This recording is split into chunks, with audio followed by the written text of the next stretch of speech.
그의 리더십과 그의 성품과 그의 신앙, 그런 것들이 이 타락한 유대인들과는 참으로 대조적인 이 느헤미야의 성품을, 그 신앙을 우리가 볼 수 있는데요. 우리가 세상 살아가는 데서 이 정말 극도로 타락해가는 이 세상 속에서 다시 한 번 더 우리가 느헤미야의 신앙, 느헤미야의 이 성품, 이것들을 다시 한 번 더 우리가 공부하고 또 배워볼 수 있고 우리 가운데 채울 수 있는 그런 시간이 됐으면 해서 제가 느헤미야 강의를 시작하게 됐어요. 오늘 이 느헤미야서를 통해서 우리 안에 권면과 그리고 격려와 또 때로는 뼈를 때리는 그런 아픔으로 그런 훈계의 메시지가 되기를 바랍니다. 오늘 느헤미야 1장을 우리 다 같이 읽어보시겠습니다. 한 절 한 절 저하고 한 절 한 절 교독하실게요. 느헤미야 1장 1절부터 11절까지의 말씀인데요.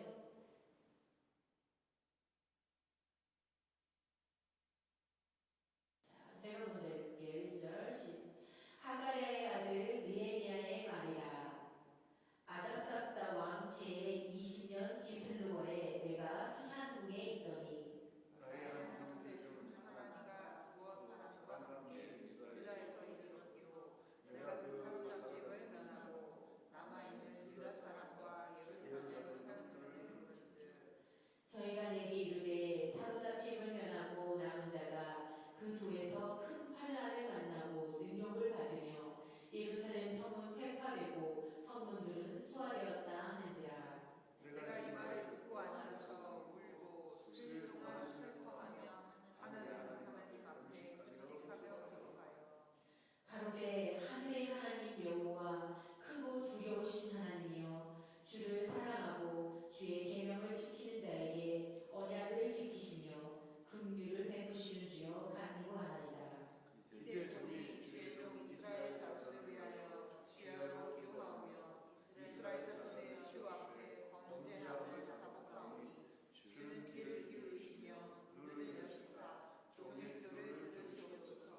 나와 나의 아비들이 범죄하여 주를 향하여 심히 악을 행하여 주의 종 모세에게 주께서 명하신 계명과 율례와 규례를 지키지 아니하였나이다.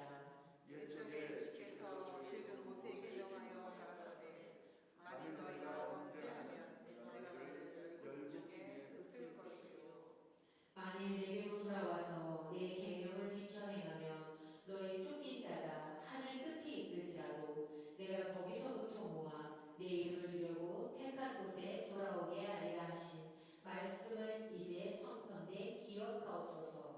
이들은 주께서 일찍 큰 권능과 강한 손으로 구속하신 주의 종이요 주의 백성이니이다. 우리 다 같이 읽으실게요. 주여 구하오니 귀를 기울이사 종의 기도와 주의 이름을 경외하기를 기뻐하는 종들의 기도를 들으시고 오늘날 종으로 형통하여 이 사람 앞에서 은혜를 입게 하옵소서 하였나니 그때 내가 마음에 술가랑이 되었었느니라. 아멘. 먼저 이스라엘의 이 역사를 잠시 이렇게 배경을 살펴보면요, 사무엘상 시대 때부터 이스라엘 왕이 생겨요. 초대 왕 사울 왕을 시점으로 해서 왕정 시대가 펼쳐지다가 에스라서에 보면 이 이스라엘 민족들이 그 솔로몬의 아들 르호보암 때 북이스라엘과 남유다를 이렇게 두 나라로 갈라지게 돼요. 그리고 북이스라엘은 북이스라엘대로 남유다는 남유다대로 하나님 앞에 범죄해서 결국은 이 이스라엘 백성들이 하나님 앞에 범죄한 결과 바벨론의 포로로 끌려가게 돼요. 에스라에서부터는 포로 생활이 얘기가 이렇게 나열됐어요. 에스라서 느헤미야에서 보면 근데 이 에레미야 25장 11절에서 12절에 보면 예레미야 25장 11절에서 12절 말씀.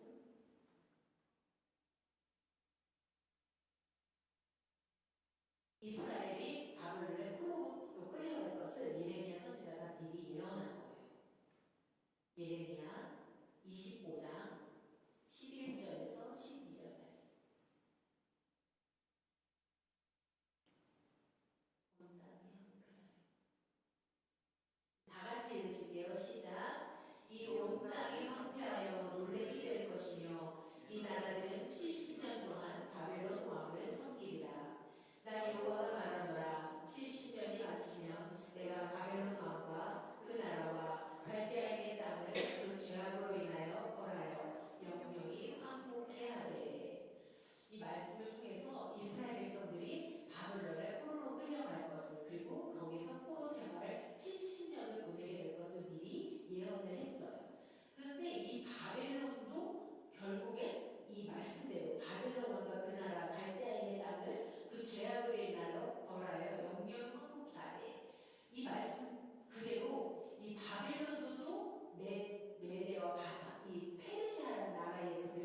이제 점점 나이가 들면 이 아이들한테 정체성의 혼란이 오고 아이덴티티가 조금 흔들리게 돼요. 이 느헤미야는 고국의 이 불행한 소식 들었잖아요. 능욕을 당하고 성벽이 회파되고 그 소식을 듣고 자기가 태어나지도 않은 고향인데 성벽이 불탔건 고향 사람들이 고생을 하건 무슨 상관이냐 이럴 수도 있지만 그 느헤미야는 수일 동안을 슬피 울며 금식했대요. 포로 3세인데 그 안에 거룩한 부담감이 있었어요. 민족들을 향한. 그 느헤미야가 어떻게 하나님 앞에 기도했는지 그 기도가 이 시간 우리 이 말씀을 통해서 우리 안에 동일하게 그 기도들이 우리 안에 채워졌으면 좋겠어요. 첫 번째 이 느헤미야는 하나님 앞에 금식하며 기도했다고 해요. 만약에 여러분 같으면 이 미국 땅에서 잘 살다가 지금도 대한민국 보면 이 북한이 많이 도발을 하잖아요. 만약에 북한이 도발을 해서 대한민국에 전쟁이 났다. 지금 우크라이나처럼 전쟁이 났다. 그러면 그 폐허가 된 땅에 여러분들 다시 가서 살고 싶으세요? 아마 그러고 싶지 않을 것 같아요.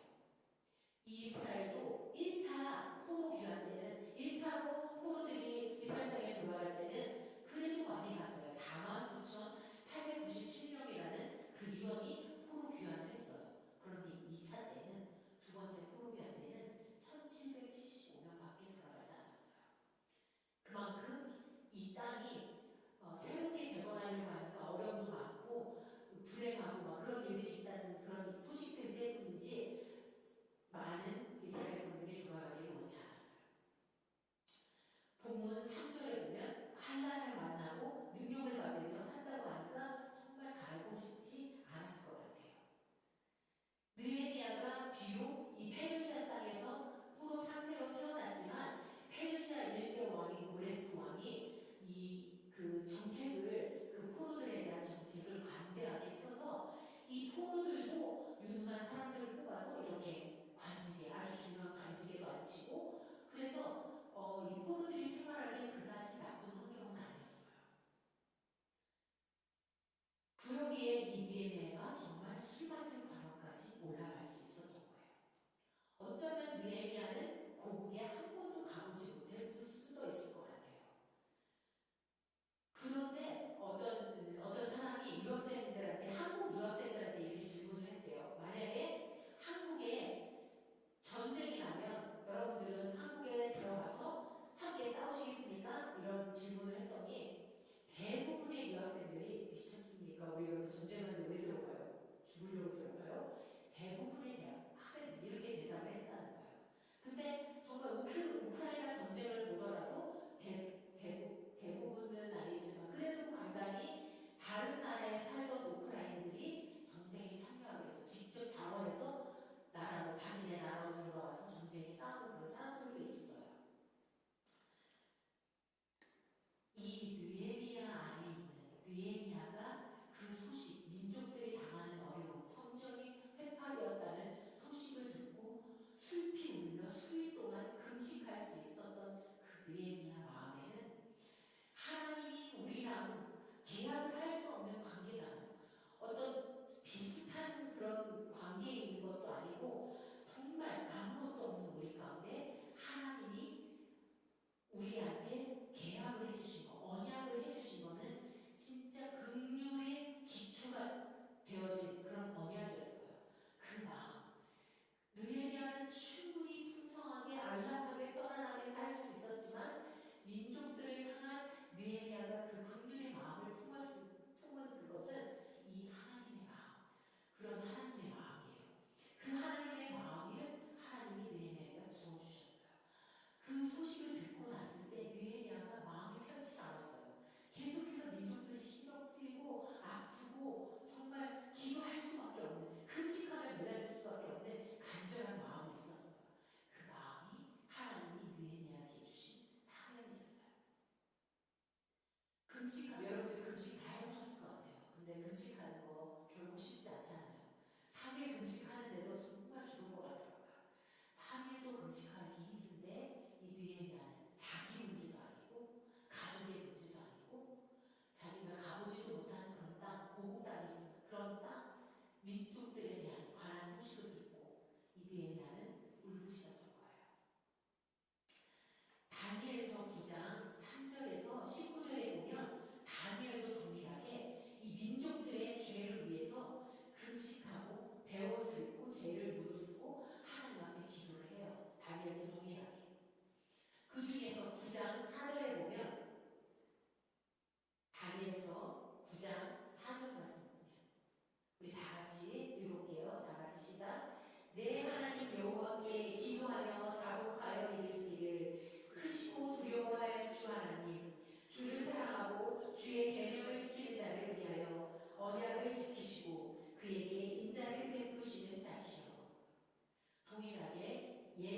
예레미야도 이렇게 기도하고 다니엘도 민족을 품고 이렇게 기도를 해요. 모세도 율법을 받기 전에 40주야를 금식하며 기도하잖아요. 이 금식 기도라는 것, 금식 기도의 능력을 이사야서 58장 6절에 이렇게 말씀해요. 나의 기뻐하는 금식은 흉악의 결박을 풀어주며 멍에의 줄을 끌어주며 압제당하는 자를 자유케 하며 모든 멍에를 꺾는 것이 아니겠느냐. 금식 기도의 능력이에요. 흉악의 결박을 풀어주고 멍에의 줄을 끌어주고 묶인 것. 압제당하는 자를 자유케 하고 이 지금 압제당하고 있잖아요. 이스라엘 백성들이 그 사람들을 자유케 할 수 있대요. 금식 기도가. 그리고 모든 멍에를 꺾는 것이 아니겠느냐. 금식 기도의 능력을 말씀하는 거예요.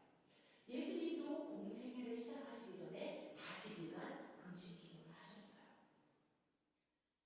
여러분들 먹고 마시는 거 우리 인간의 가장 기본적인 요소잖아요.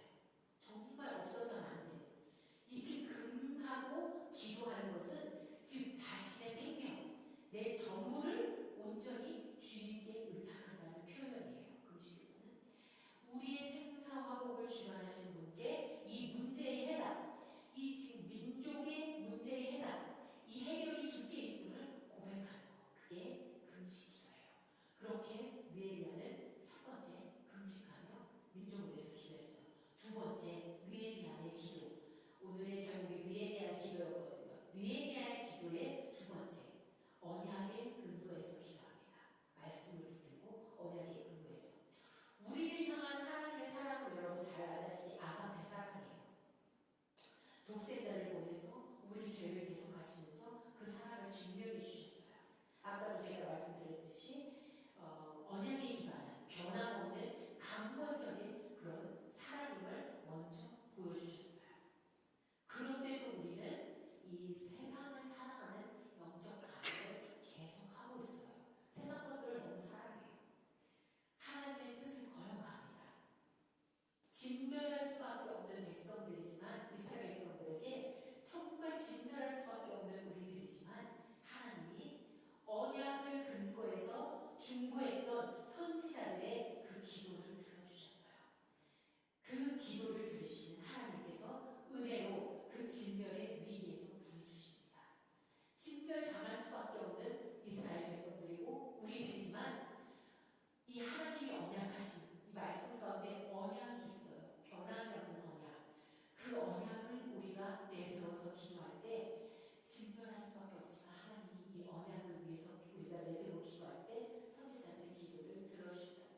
중보기도를 하거나 하나님 앞에 엎드리면 그 언약이 현실화된다.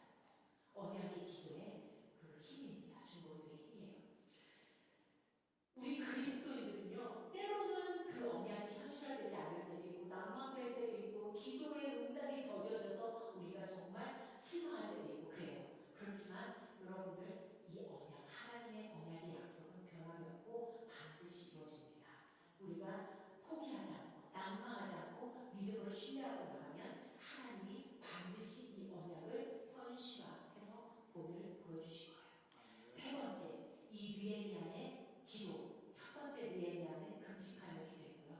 두 번째, 언약의 말씀을 근거로 기도했어요. 세 번째, 느헤미야는 회개로 기도합니다.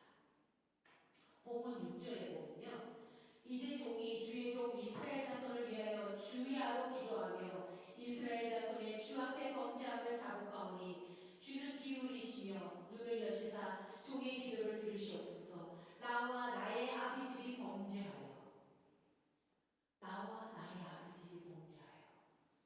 이 느헤미야 아까 제가 말씀드렸잖아요. 페르시아의 포로 3세예요. 이미 페르시아 포로로 끌려간 다음에 태어난 포로 3세예요. 그런데 이 이스라엘 백성들의 죄는 포로로 끌려오기 전에 이 왕정 시대에 이미 범한 죄잖아요. 근데 이 느헤미야는 나와 나의 아비집에 범죄했다고 고백해요. 그렇게 회개해요. 공동체성. 이 나와 저 민족이 다른 사람이 아니고 저 민족은 바로 나인 거예요. 예수 그리스도가 우리 인간들, 우리 자녀들을 품고 십자가에서 그 죄악을 대신하실 때 저들과 나, 예수님과는 다른 사람이 아니고요. 이미 내 백성과 예수 그리스도는 한 몸이었어요. 그래서 그 죄악이 내 죄로 안고 가신 거예요. 그 공동체성. 우리 그리스도인들에게도요, 이런 의식 정말 있어야 돼요.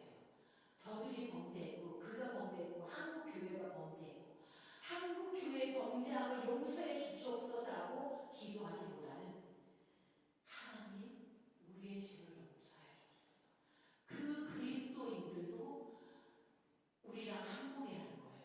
우리 교회가 한 몸이듯이 예수 그리스도와 머리 되신 예수 그리스도와 우리가 한 지체이듯이 한국 교회의 교인들도 예수 그리스도가 머리시고 한 몸인 거예요. 그 공동체성, 연대적인 의식, 그 마음이 모든 그리스도인들 안에 있어야 된다는 거예요. 이 느헤미야는 그 마음을 가지고 나의 죄로 하나님 앞에 고백했어요. 다니엘도 자신의 죄로 하나님 앞에 회개하고 고백했어요. 그 공동체성의 마음, 그 의식이 우리 그리스도 안에 회복되어져야 된다는 거예요. 스데반 집사로 돌로 맞아 죽어가면서도 저들이 죄를 용서해달라고. 왜냐하면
주의 백성으로서 하나님의 형통을 구해요. 이 하나님은 세계라는 테두리 안에서 그리고 시간 안에서 우리에게 하나님이 우리를 만들어 가시지만 이 인간 관계들을 통해서 우리 안에 역사하십니다. 어떤 응답도 우리를 성장시키는 것도 인간 관계들을 통해서 부딪힘을 통해서 때로는 인간을 통해서 막 시험 당하면서 아픔도 겪으면서 하나님의 그 아픔을 듣고 엎드려서 회개하면서 우리를 성장시키기도 하고요. 이 느헤미야도 오늘 이 네 번째 기도 주의 백성으로서 하나님의 형통을 구했을 때 하나님이 응답하시는데 그 왕을 통해서 왕이 다시 조서를 내려서 왕이 어마어마한 지원을 해줘요. 엄청난 지원을 받아서 그 느헤미야가 고국 땅으로 가서 52일 만에 성벽을 재건하는 그 일을 마치게 돼요. 하나님은 이러한 만남들, 인간 관계들을 통해서 하나님 역사하십니다. 10절 말씀에 보면 이들은 주께서 일찍이 큰 권능과 강한 손으로 구속하신 주의 종들이요 주의 백성입니다. 우리가 하나님 앞에 범죄한 거 맞아요. 잘못했습니다. 근데도요 하나님 만일 아버지께 다시 돌아와서 계명을 지켜서 행하면 하늘 끝에 있을지라도 아무리 멀리 있을지라도 거기서부터 모아서 당신의 이름을 두려고 택한 곳에 다시 돌아오게 하신다고 약속하셨잖아요. 그 약속. 솔로몬이 성전을 건축하고 그 기도했을 때 이 기도를 드렸어요. 만약 이스라엘 백성들이 범죄에서 포로로 끌려갔는데 그 땅에서 회개하고 하나님 성전을 향하여 기도하면 하나님 다시 돌아오게 해달라. 그 기도했을 때 하나님이 분명히 솔로몬에게 응답을 해주셨거든요. 너희가 그 땅에서 다시 회개하고 돌이켜서 내 이름 부르고 나를 구하면 내가 돌아오게 한다고 약속해 주셨거든요. 그 주의 백성으로서의 그런 형통을 구하는 거예요. 여기에서 이 형통은요, 내 뜻과 내 계획이 이루어지는 게 형통이 아니고, 내 성공이 형통이 아니고, 어떤 능력이 생기는 게 형통이 아니고요. 이 형통의 의미는 뭐냐면 하나님이 나와 함께 하시는 거예요.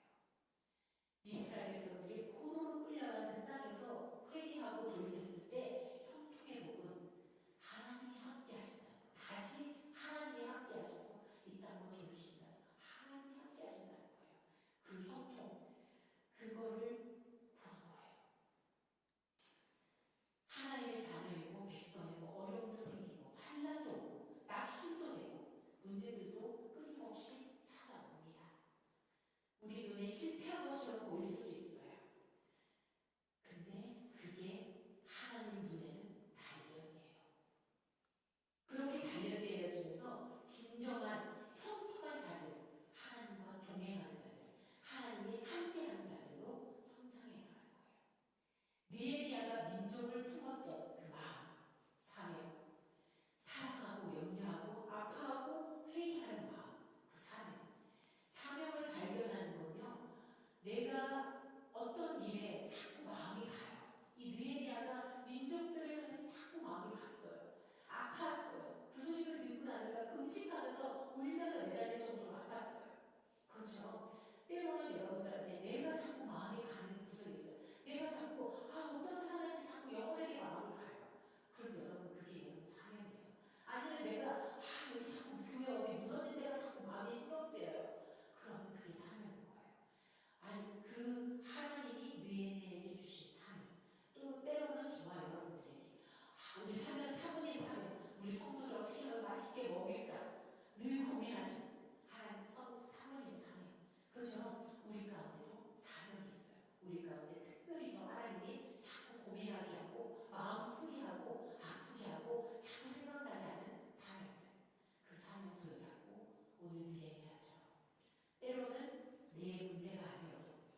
느헤미야의 기도를 통해서 오늘 우리 삶 가운데